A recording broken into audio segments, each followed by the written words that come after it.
तो भाई लोगों, इंडिया में जल्दी डीमन स्लेयर की एक नई मूवी लॉन्च होने वाली है जिसका नाम है डीमन स्लेयर इन्फिनिटी कासल। और उसकी स्टोरी वहीं से कंटिन्यू होने वाली है जहाँ पर सीजन 4 हाशिरा ट्रेनिंग आर्क का एंड हुआ था। और वो हाशिरा ट्रेनिंग आर्क का last episode one of the best animated episode है अब तक का।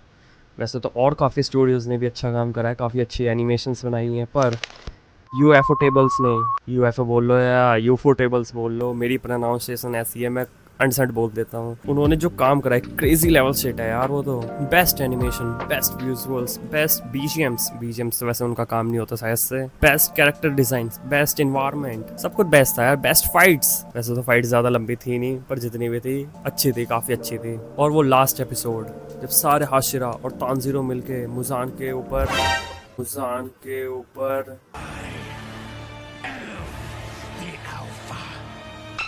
मुजान की डेस्क तोड़ने ही वाले होते हैं, तब एकदम से कट आता है मुजान के फेस पे और उसकी स्माइल, बैकग्राउंड से आवाज आती है।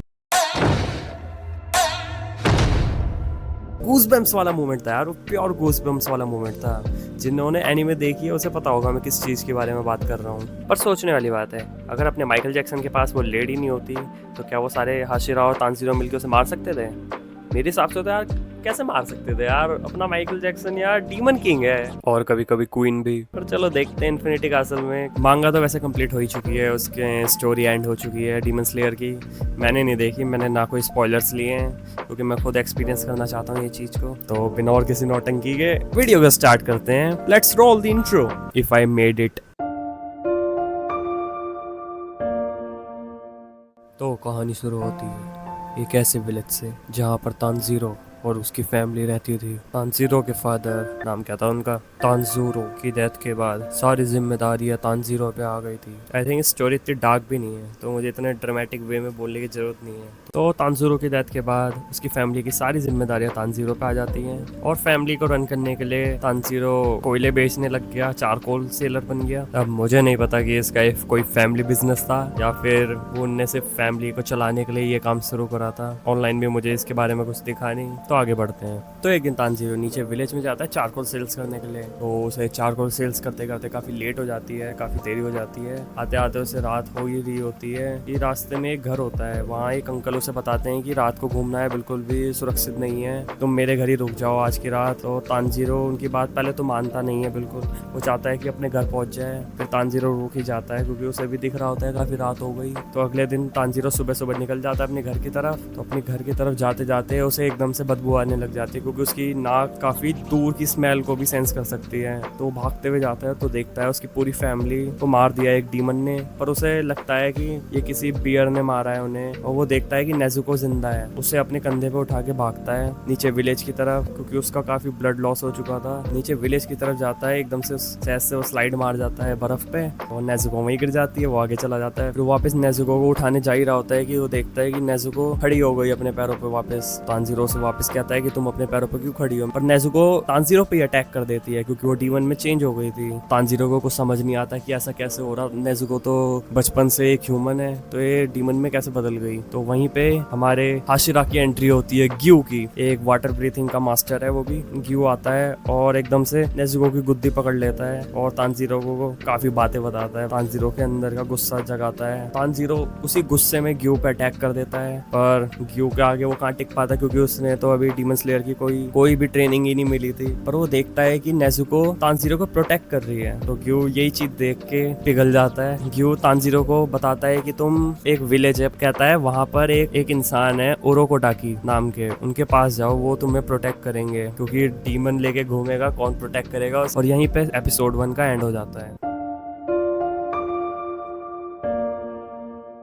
तो एपिसोड 2 की शुरुआत होती है तानजीरो के कैरी बैग बनाने से, क्योंकि वो चाहता है वो दिन में और रात में दोनों में ट्रैवल कर सके कि ये जल्दी से जल्दी ओरोकोडाकी के पास पहुंच सके। पर नेजुको को तो दिन में ट्रैवल कर नहीं सकती, तो तानजीरो एक उसके लिए कैरी बैग बनाता है और वो उसे उसमें बिठाता है। तो वो ट्रैवल कर ही रहे होते हैं, चलते चलते रात हो जाती है। रात को वो देखते हैं कि एक घर है सामने, उस घर में जा ही रहे होते हैं कि तानजीरो स्मेल कर लेता है ब्लड। भागते हुए जाते हैं और देखते हैं कि वहाँ एक डीमन ने 2 इंसानों को मार दिया। तो वो तानजीरो पर अटैक कर देता है और तानजीरो तानजीरो भी डिफेंस में उस पे भी अटैक करने लग जाता है, पर तानजीरो काफी वीक था उस डीमन के आगे। तानजीरो को बचाने के लिए वहाँ नेजुको आ जाती है, फिर दोनों नहीं तीनों एक साथ हाथापाई करती हैं। थोड़ी देर उनकी फाइट चलती है, एंड में नेजुको और तानजीरो मिलकर उस डीमन को हरा ही देते हैं, पर तानजीरो उस डीमन को पूरी तरीके से मारना नहीं चाहता था। तो वहाँ पे उसी समय ओरोकोटाकी भी आ जाते हैं, पर इस समय तानजीरो को पता नहीं है कि वही ओरोकोटाकी हैं। वो उसे कहते हैं ज्यादा सोचो मत, उसे मार दो। और तानजीरो उसे मार नहीं पाता, वो सोचता ही रहता है, दिन हो जाता है, वो खुद ही जल के मर जाता है। तानजीरो आता है तो ओरोकोटाकी खुद ही बताते हैं कि मैं ही ओरोकोटाकी हूँ, तुम्हें क्यों ने भेजा है मेरे पास। पर ओरोकोटाकी तानजीरो को एकदम से ट्रेनिंग देने के लिए नहीं मान जाते। वो देखते हैं कि तानजीरो लायक है डीमन स्लेयर बनने की, वो उससे काफी सारे चैलेंजेस करवाते हैं। But in the end of the episode Tanjiro सारे चैलेंजेस को पार करके ओरोकोटाकी के सामने खड़ा हो जाता है और ओरोकोटाकी मान जाते हैं कि हाँ भाई मैं तुझे ट्रेन करूंगा।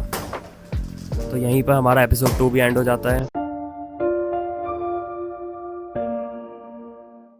तो हमारे एपिसोड 3 की शुरुआत होती है ओरोकोटाकी के तानजीरो को समझाते हुए कि डीमन स्लेयर क्या है और क्यों है, कि वो किस चीज से प्रोटेक्ट करते हैं सबको, ये सारी बातें बताते हैं और डीमंस क्यों नहीं मरते एकदम से। ये सब समझाने के बाद एकदम से एक बढ़िया सा मोन्टाज शुरू हो जाता है, जिसमें हमें तानजीरो को ट्रेनिंग करते हुए देखते हैं। काफी अलग अलग टाइप की वो ट्रेनिंग करता है। ओरोकोटाकी उससे काफी स्ट्रिक्ट ट्रेनिंग करवाते हैं, स्वॉर्ड्समैनशिप की, ब्रीथिंग टेक्निक की और सर्वाइवल स्किल्स की। वो लास्ट 2 सालों से सिर्फ इन्हीं सारी टेक्निक्स को प्रैक्टिस कर रहा होता है और जल्दी फाइनल सिलेक्शन एग्जाम भी आने वाला था, और तानजीरो अगर उस फाइनल सिलेक्शन एग्जाम को पास कर लेता तो वो एक एलिजिबल कैंडिडेट बन जाएगा एक डीमन स्लेयर बनने के। पर उस एग्जाम से पहले ओरोकोटाकी लास्ट चैलेंज देते हैं तानजीरो को कि तुम्हें एक मैसिव बोल्डर यानी एक बड़े से पत्थर को बीच से काटना है, एकदम सीधा, एकदम प्लेन। पर ये चैलेंज तानजीरो के लिए इतना भी ज्यादा आसान नहीं था, उसे काफी टफ पड़ रहा था, क्योंकि अब तक वो अपनी शॉट्स के साथ इतना परफेक्ट नहीं हुआ था, अच्छे से बॉन्डिंग नहीं बना रखी थी उसने। तानजीरो रैपिडली कई बार फेल हुआ, पर तब तक जब तक ये 2 जने उसके पास नहीं आए थे। एक का नाम था साबिटो और एक का नाम था मोकोमो। तानजीरो को नहीं पता था कि ये दोनों उसकी हेल्प के लिए आए हैं। साबिटो और तानजीरो के फर्स्ट इनकाउंटर में ही उन दोनों की बैटल हो जाती है, जिसमें साबिटो अच्छे से बेइज्जती मारता है तानजीरो की, तुमने 2 साल से करा क्या है, हमारे बस की इतनी सी बात नहीं है, तुम एक पत्थर तोड़ पाओ, मुझ पे अटैक कर पाओ। और ये सब बातें बोल के वहां से निकल जाता है और उसे माकोमो पे छोड़ देता है। तानजीरो इस बात से काफी डिसअपॉइंटेड भी था, पर उसे माकोमो समझाती है और अच्छे से और ट्रेनिंग देती है। और फिर एक दिन दोबारा से साबिटो और तानजीरो का एनकाउंटर होता है, जिसमें तानजीरो जीत जाता है और साबिटो उसके लिए खुश होता है। पर तानजीरो देखता है कि वो दोनों मिस्टीरियस फिगर गायब हो गई, यानी साबिटो और माकोमो गायब हो गए, और जहाँ पर साबिटो को उन्हें हराया था वहाँ वही पत्थर था, वही बड़ा सा मैसिव बोल्डर था जो हाथ बीच में से कट चुका है। तो ये एपिसोड यहीं पे खत्म हो जाता है।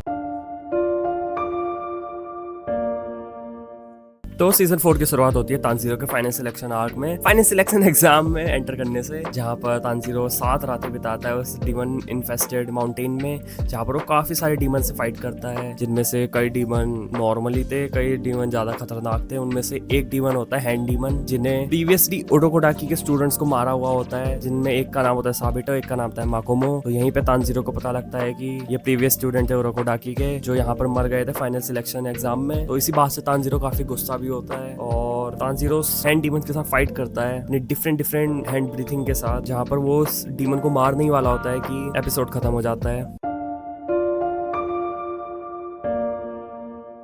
तो एपिसोड 5 की शुरुआत होती है तानजीरो के उस हैंड डीमन को मारने से। हैंड डीमन के मरते ही हमें थोड़ी सी उसकी बैक स्टोरी दिखाई जाती है। जो प्रीवियस स्टूडेंट है ओरोकोटाकी के, साबिटो और माकोमो, उनकी भी हमें थोड़ी स्टोरी दिखाई जाती है कि अब वो भी फ्री हो चुके हैं हैंड डीमन के मरते ही। तो इन्हीं सारी बसूड़ियों को पार करते करते तानजीरो और काफी सारे डीमन से फाइट करता है और अपने 7 रातों को बिता लेता है वही डीमन वाले माउंटेन पे, जहाँ पर वो देखता है कि स्टार्टिंग करी थी 20 लोगों ने और एंड में सिर्फ 4 जने बचे, जिनमें से एक होता है अपना थंडर गॉड जेनित्सु, पर वो अभी समय डरपोक है, और प्यारी कनोउ, और हर बात पे गुस्सा करने वाला गेन्या। और यहीं पर उन सबकी रैंक्स दी जाती है और उन सबको एक एक कौवा दिया जाता है, और उन कौवों का नाम होता है कासुगा एक रोज। फिर इन सभी से इनकी स्वॉर्ड्स के लिए मटेरियल भी चूज करवाते हैं, और यहीं पे इन्हीं सारी चीजों के बाद तानजीरो लौट जाता है वापस से ओरोकोटाकी के पास, जहाँ पर वो देखता है कि नेजुको उसकी बहन वापस से उठ चुकी है। और यहीं पर कुछ दिन बीत जाते हैं और तानजीरो की स्वॉर्ड भी आ जाती है, और यहीं पे एपिसोड खत्म हो जाता है ये वाला।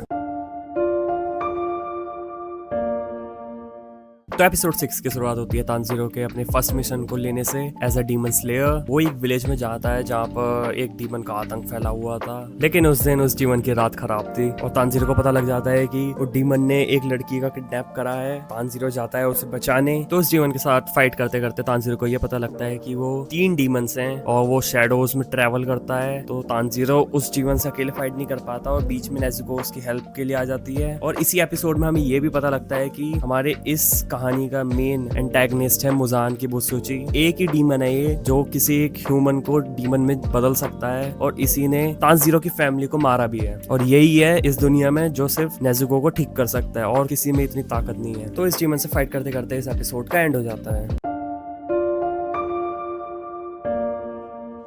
तो एपिसोड 7 की शुरुआत होती है तानजीरो और नेज़ुको के उस डीमन के साथ फाइट करने से। और हमें उन दोनों की फाइट को तो नरेट कर नहीं सकता। डिशुम डिशुम डिशुम बुला बुला बुला, तू तो गई आज, मैं तुझे नहीं छोड़ूंगा, मेरा नाम तानजीरो है। तो कुछ देर बाद तानजीरो और नेज़ुको मिलकर उस डीमन को हरा देते हैं। तानजीरो के उस डीमन को हराते ही तानजीरो उस डीमन से पूछ लेता है कि तुम्हें जो जो मुजान के बारे में पता है सब कुछ मुझे बता दो। पर इसी समय वो डीमन डर जाता है क्योंकि मुजान ने उससे बोला था अगर तुम मेरे बारे में किसी को भी बताओगे तो मैं तुम्हें नहीं छोड़ूंगा, मैं तुम्हें हमेशा देख रहा हूँ। और इसी डर के साथ वो तानजीरो पर अटैक कर देता है, पर तानजीरो उसे मार ही देता है पूरी तरीके से। और ये मिशन पूरा होते ही तानजीरो उस विलेज से चला जाता है और थोड़ी देर बाद ही उसका कौवा आ जाता है और उसे बोलता है कि उसे टोक्यो के एक दूसरे विलेज में जाना है कि वहाँ भी काफी सारे डीमंस हैं। तानजीरो वहाँ पहुंच के देखता है कि शहर में काफी ज्यादा तरक्की हो गई है। तानजीरो को ज्यादा देर वहाँ रह के सोशल एंजाइटी हो जाती है और वहाँ से भागने लग जाता है नेज़ुको का हाथ पकड़ के। पर एकदम से उसे एक स्मेल आती है, वो भागते हुए जाता है उस स्मेल के पीछे और वो स्मेल वही थी जो उसके घर से आ रही थी जब सारे उसके परिवार वाले मर चुके थे। वो पहुंच जाता है मुजान के पास। उसे पता लगता है कि मुजान इंसानों के बीच रहता है, इंसान बन के नॉर्मल जिंदगी जी रहा था। उसके हाथ में एक बच्चा भी होता है और वो बच्चा उसी की डॉटर होती है मुजान की और उसकी वाइफ भी होती है। और ये सब चीजें देख के तानजीरो हैरान हो जाता है कि इन्हें पता नहीं है कि ये एक डीमन है। तानजीरो को तो पता ही था कि वो मुजान है, लेकिन मुजान को भी पता लग गया था कि तानजीरो को पता लग गया कि वो ही मुजान है। मुजान के बगल से एक बंदा निकल रहा था, वो उसे ही एक डीमन में कन्वर्ट कर देता है और वो डीमन में ट्रांसफॉर्म होता ही अपनी वाइफ पे अटैक कर देता है। और इसी के साथ ये एपिसोड भी यहीं पे खत्म हो जाता है।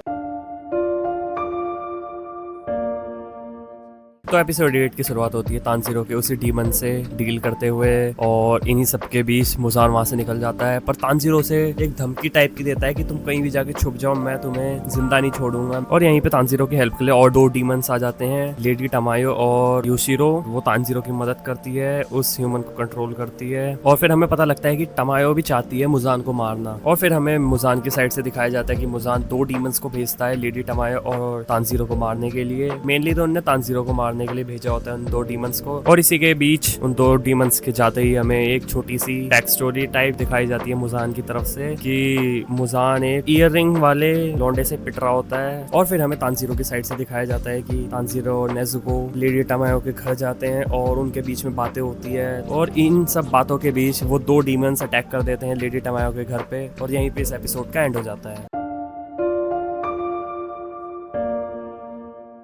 तो एपिसोड 9 की शुरुआत होती है तानजीरो के उन 2 डीमन के साथ फाइट करने से, जहाँ पर वो 2 डीमन सिर्फ तानजीरो को मारने आए होते हैं। और फिर तानजीरो की फाइट उन डीमन के साथ शुरू हो जाती है। पर इस समय वो सिर्फ एक ही डीमन से लड़ रहा होता है जो टमारी वाली डीमन होती है। और वो तानजीरो पे काफी भारी पड़ रही होती है क्योंकि उसे उसके पैटर्न ही से बन नहीं आ रहा होता उसकी टमारी का। पर हमारा जो दूसरा अच्छा वाला डीमन था यूशिरो, वो तानजीरो की मदद करता है। उसे एक इंचेंटेड सा पर्चा देता है जो जाके तानजीरो के हेड पे चिपक जाता है, उसके फोरहेड पे। और उसकी मदद से उसे टमारी वाली डीमन का एरोस दिखने लग जाते हैं कि किस डायरेक्शन से अटैक आ रहा है। अब वो समझ जाता है कि उसके साथ कैसे फाइट करनी है। तो फिर यहीं पे तानजीरो और दूसरी तमारी वाली की थोड़ी देर बैटल चलती है। पर पीछे से वो दूसरा वाला डीमन परेशान कर रहा था तानजीरो को, तो उससे बचाने के लिए नेज़ुको भी उसकी हेल्प के लिए आ जाती है। तो यूशिरो भी बैटल में आ जाता है और यूशिरो तानजीरो को कहता है कि मैं और नेज़ुको मिलके तमारी वाली से फाइट करते हैं और तू जाके एरो वाले से फाइट कर। फिर वापस से बैटल शुरू हो जाती है उनकी। लेकिन इस बार जो डीमंस थे, बुरे वाले डीमंस थे, वो काफी भारी पड़ते हैं। नेज़ुको तो गेम से आउट हो जाती है, उसकी एक पूरी टांग गायब हो जाती है क्योंकि वो टमारी पे किक करने वाली होती है।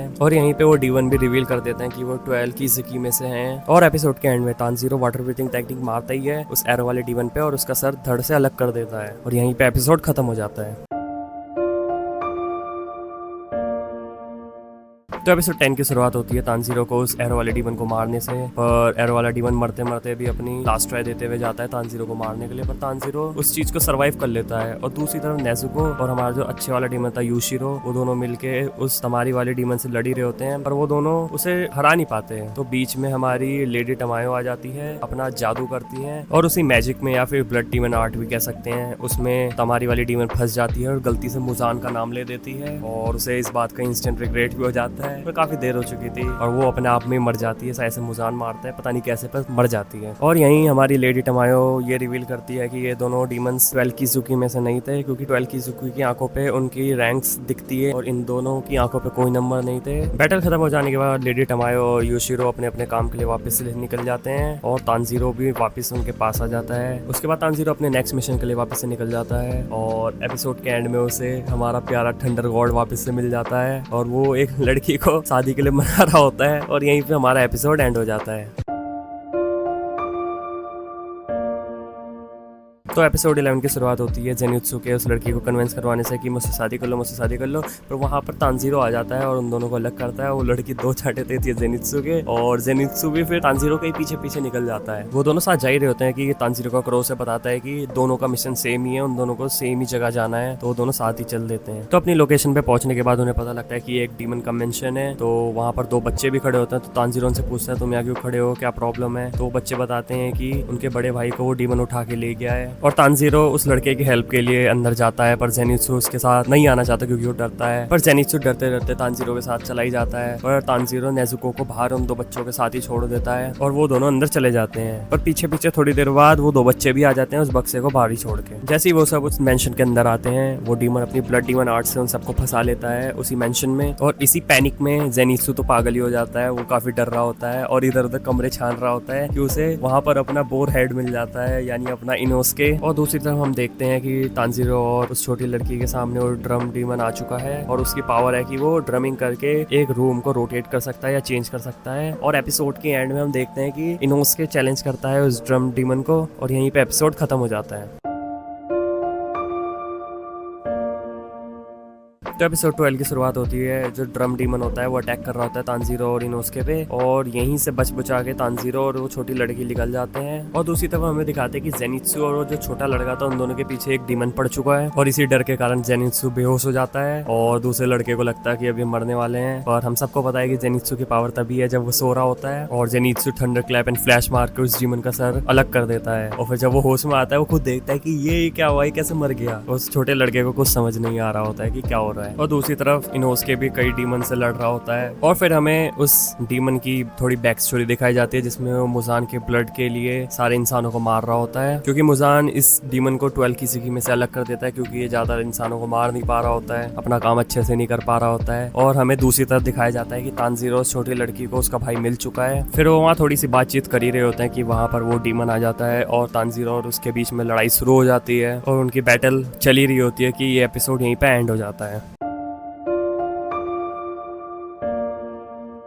तो एपिसोड 13 की शुरुआत होती है वही तानजीरो और डीमन की फाइट के साथ, जहां पर तानजीरो वैसे भी पहले से ही काफी ज्यादा इंजर्ड था पिछली बैटल से अपने, जहां पर हमें दिखाया जाता है डीमन की थोड़ी और ज्यादा बैक स्टोरी, जिसमें हमें पता चलता है कि उसे लिखने का काफी शौक था, म्यूजिक का काफी शौक था, पर लोगों को उसका ये पैशन पसंद नहीं आया था, उसकी फैमिली मेंबर होंगे कोई। और इन्हीं सब चीजों के बीच तानजीरो अपना फाइनल ब्लो देता है उस डीमन के नेक पे और उसका सर अलग कर देता है। पर दूसरी तरफ तानजीरो उसकी डीमन आर्ट के लिए उसे रिस्पेक्ट भी करता है। वो डीमन इस चीज को देख के काफी ज्यादा खुश हो जाता है कि उसकी ब्लड डीमन आर्ट और उसकी ड्रमिंग के आज तक किसी ने ज्यादा रिस्पेक्ट नहीं करी होती है। वो अकेला तानजीरो ही था और पहला भी तानजीरो ही था जिनने इस चीज को समझा और इसी खुशी में वो डीमन खुशी खुशी मर जाता है। और यहीं पे सब सेफली बाहर आ जाते हैं उस मेंशन से और तानजीरो बाहर आके देखता है कि जेनित्सु उस बॉक्स की प्रोटेक्ट कर रहा होता है और इनोस्के उस बॉक्स के अंदर जो चीज है उसे मारना चाहता है। और यही देख के तानजीरो को काफी ज्यादा गुस्सा आता है और वो इनोस्के पे चार्ज कर ही रहा होता है कि यहीं पे एपिसोड ये वाला खत्म हो जाता है।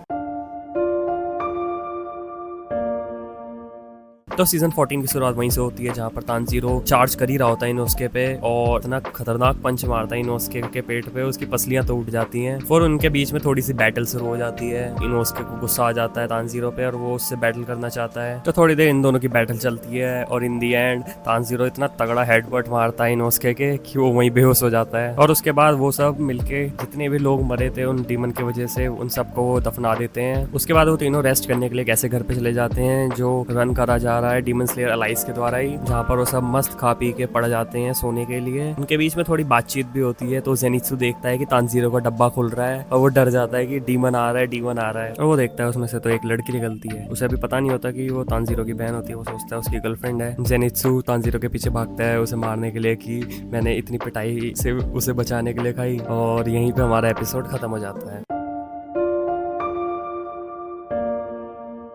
तो एपिसोड 15 में हमारी टीम निकल जाती है अपने नेक्स्ट मिशन के लिए, जहाँ पर उन्हें जाना होता है माउंट नाटागुमो को, जो स्पाइडर डीमंस की टेरिटरी है। वहाँ पर पहले से ही काफी सारे डीमन स्लेयर्स को भेजा गया था, पर उनमें से अब सिर्फ एक ही जना बाकी है जो तानजीरो और इनोस्के को उन डीमंस के बारे में बताता है। यहाँ पर जेनित्सु नहीं आया था और डर के मारे बाहर ही रुक जाता है। पर जब जेनित्सु को याद आता है कि नेजुको भी उनके साथ ही गई है तो वो भी चला जाता है। तो कैमरा शिफ्ट होता है दूसरी तरफ, जहाँ पर हमें दिखाया जाता है कि अननोन इंसान 2 हाशिरास को भेज रहा होता है उन डीमन स्लेयर्स की मदद के लिए। और इस अननोन इंसान के बारे में हमें आगे पता लगेगा। और दूसरी तरफ हमें दिखाया जाता है कि तानजीरो इनोस्के मिलकर स्पाइडरमैन स्पाइडर डीमन से लड़ रहे होते हैं और यहीं पे ये एपिसोड खत्म हो जाता है। तो एपिसोड 16 की शुरुआत होती है तानजीरो और इनोस्के के उस स्पाइडर डीमन से लड़ने से। कैसे बेसिकली स्पाइडर डीमन से नहीं लड़ रहे होते, स्पाइडर डीमन उन मरे हुए डीमन स्लेयर को कंट्रोल कर रही होती है और उनसे ही फाइट करवा रही होती है उन्हें। तो तानजीरो और इनोस्के मिलकर उस स्पाइडर डीमन की तरफ ही जा रहे होते हैं। इनोस्के की 20 ब्रीथिंग की मदद से उन्हें उस स्पाइडर डीमन की लोकेशन का पता लग जाता है। इन दी एंड तानजीरो अपनी वाटर ब्रीथिंग की मदद से उस डीमन को मार देता है। फिर हमें उस डीमन की थोड़ी सी बैक स्टोरी दिखाई जाती है और वो मरते मरते तानजीरो को यह भी बताते हुए जाती है कि यहाँ पर 12 किज़ुकी में से एक डीमन है। और यहीं पे एपिसोड खत्म हो जाता है।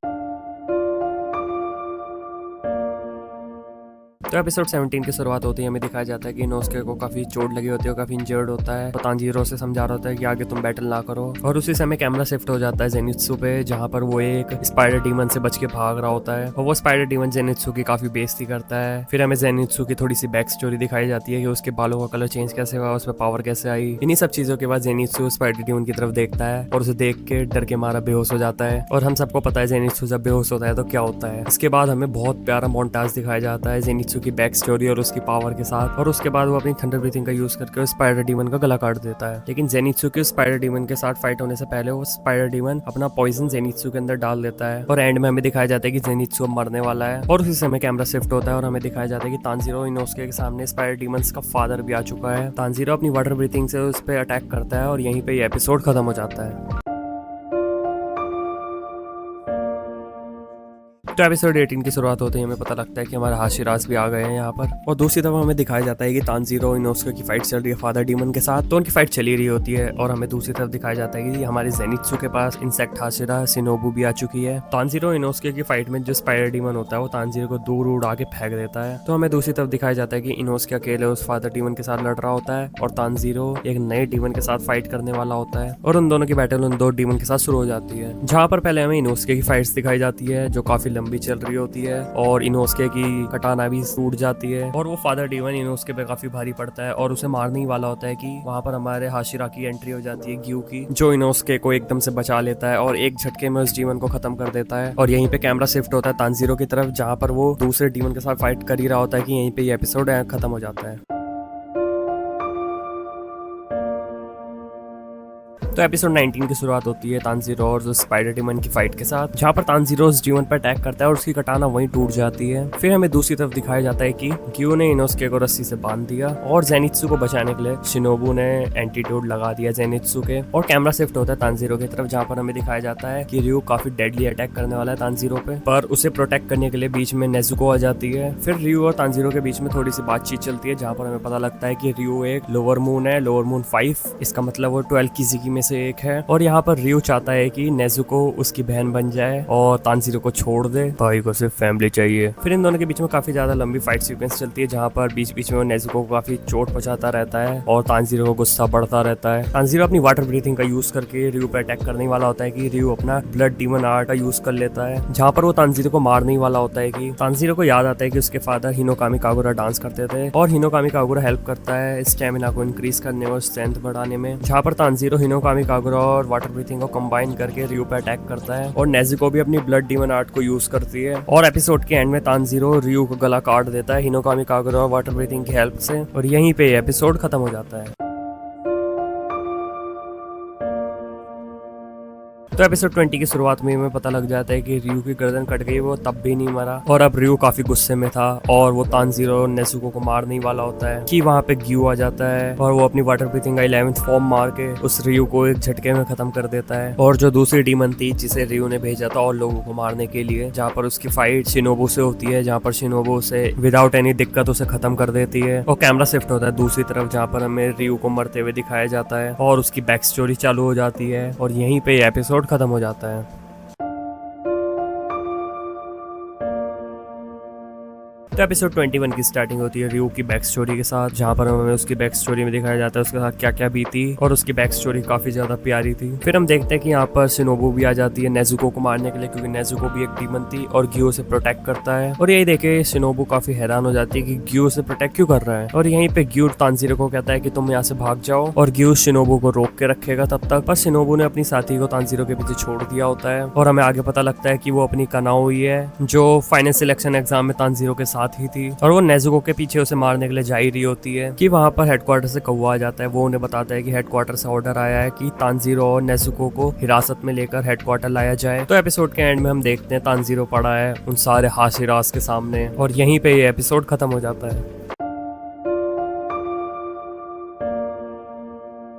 तो एपिसोड 22 की शुरुआत होती है तानजीरो के उन्हीं सारे हाशिरास के सामने होने से, जहाँ पर हमें पता लगता है कि सारे हाशिरास तानजीरो के खिलाफ होते हैं। फिर हमें एक एक करके सारे हाशिरास से इंट्रोड्यूस कराया जाता है। Kyojuro Rengoku flame hashira, Tengen Uzui sound hashira, Mitsuri Kanroji love hashira, Gyomei Himejima stone hashira, Muichiro Tokito mist hashira, Obanai Iguro serpent hashira, Tomioka Giyu water hashira, Shinobu Kocho insect hashira, Sanemi Shinazugawa wind hashira और यही इन सब के बाद हमें पता लगता है कि हाशिरा सबसे अपर रैंक होती है डीमन स्लेयर्स की और यही इन सब चीजों के बीच सिनेजुगावा अपने साथ नेजुको को भी ले आता है और तानजीरो के सामने नेजुको को चोट पहुंचाता है, जिसे देख के तानजीरो को काफी ज्यादा गुस्सा आता है और इसी गुस्से के चलते तानजीरो एक तगड़ा सा हेडबट मारता है सिनेजुगावा के और सिनेजुगावा वहीं पे गिर जाता है और उसकी नाक से खून आने लग जाता है और अब तानजीरो को मारने के लिए सिनेजुगावा भी अपनी कटाना को उठा लेता है, पर इसी समय उनका मास्टर आ जाता है और मास्टर के आते ही वो सब अपना सर झुका लेते हैं उनके आगे। तो मीटिंग शुरू होते ही उनके मास्टर उन्हें बताते हैं कि तानजीरो नेजुको के साथ रहने की परमिशन उन्होंने ही दी है, पर इस बात से भी सारे हाशिरा मानते नहीं है। उन्हें लगता है अभी भी गलत है क्योंकि एक डीमन स्लेयर और एक डीमन साथ में नहीं रह सकते। जब वो सब इन सब बातों के बाद भी नहीं मानते तो उनके मास्टर ओरोकोडाकी का लेटर पढ़वाते हैं, जहाँ पर ओरोकोडाकी बताते हैं कि नेजुको और डीमंस की तरह नहीं है, उसे तानजीरो के साथ रहने दीजिए, अगर वो किसी ह्यूमन को खाएगी तो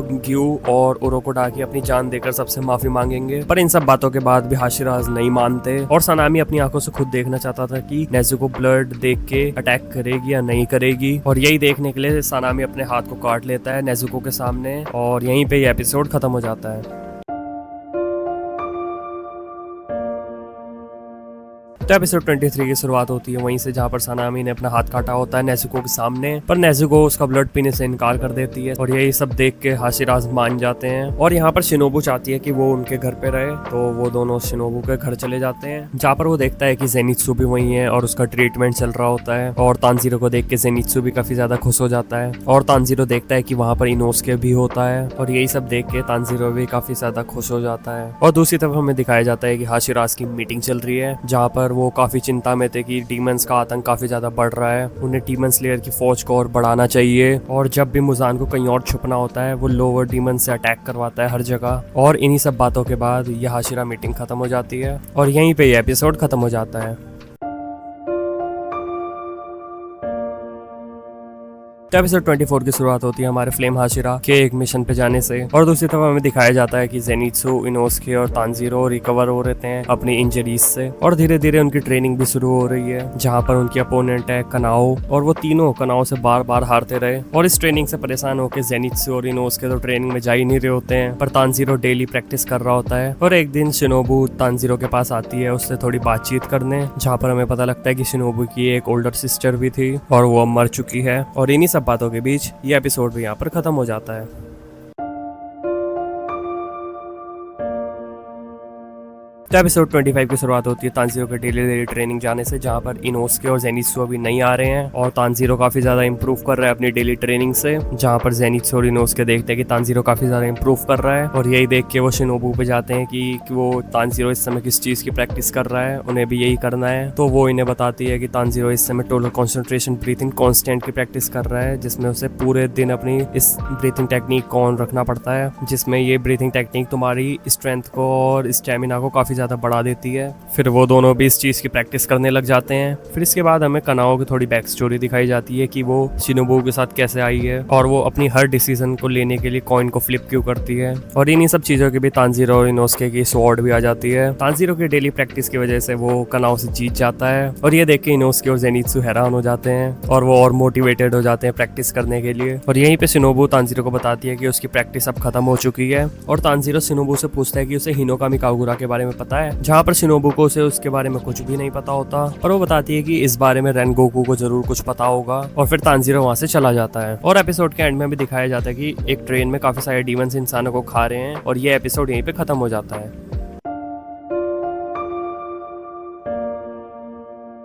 तो एपिसोड 26 की शुरुआत होती है मुजान के सारे लोअर डीमंस को बुलाने से, जहाँ पर इन्फिनिटी कासल में मुजान ने सारे के सारे लोअर डीमंस को बुलाया हुआ होता है। तो सारे लोअर डीमंस आके देखते हैं कि वहाँ पर एक लेडी है, पर उन सारे लोअर डीमंस को ये नहीं पता था कि वो लेडी ही मुजान है। जहाँ पर हमें पता लगता है कि वक्त के साथ काफी लोअर डीमंस चेंज हुए हैं, और अपर डीमंस काफी सदियों से चेंज नहीं हो पाए हैं, क्योंकि लोअर डीमंस काफी वीक थे as compared to upper demons, और अपर डीमंस इतने ज्यादा स्ट्रॉन्ग थे कि उन्होंने काफी ज्यादा हाशिरास को भी मारा हुआ है। जहाँ पर मुजान चाहता है कि ये सारे लोअर डीमंस ज्यादा से ज्यादा इंसानों को मारे और काफी ज्यादा स्ट्रॉन्ग बने, लेकिन इन डीमन को ये नहीं पता होता कि मुजान इनकी मन की बात भी सुन सकता है, और ये अनसंट बोल रहे थे। और 2 लोअर डीमंस को मुजान वही मार देता है, और एक लोअर मून डीमन वहां से भाग जाता है, और वो सोचता है वो बच जाएगा मुजान से, पर मुजान उसे भी मार देता है। और एंड में सिर्फ 2 डीमंस बचते हैं, जिसमें से एक मुजान को ऑर्डर देने की कोशिश करता है, पर मुजान उसे भी मार देता है। और लास्ट में सिर्फ एक ही डीमन बचता है जो अनसंट बातें बोलता है, और मुजान खुश हो जाता है और उसे इनाम में अपना खून दे देता है, और उसे ऑर्डर देता है कि जिस लड़के ने हानाफूडा वाली इयररिंग्स पहनी हुई है उस लड़के को मार दोगे तो मैं तुम्हें अपना और खून दूंगा। और दूसरी तरफ हमें दिखाया जाता है कि तानजीरो की ट्रेनिंग कंप्लीट हो चुकी है, और वो जाने वाला है यहाँ से, और वो जाने से पहले कनाओ के साथ काफी अच्छी बॉन्डिंग बना लेता है। फिर हम देखते हैं कि उन तीनों ने अपनी ट्रेनिंग को कंप्लीट कर लिया है। वो तीनों इस जगह से जा रहे हैं अपने नेक्स्ट मिशन के लिए, जिसपे वो एक ट्रेन पे चढ़ जाते हैं, और उन्हीं सब बातों के बीच ये एपिसोड खत्म हो जाता है।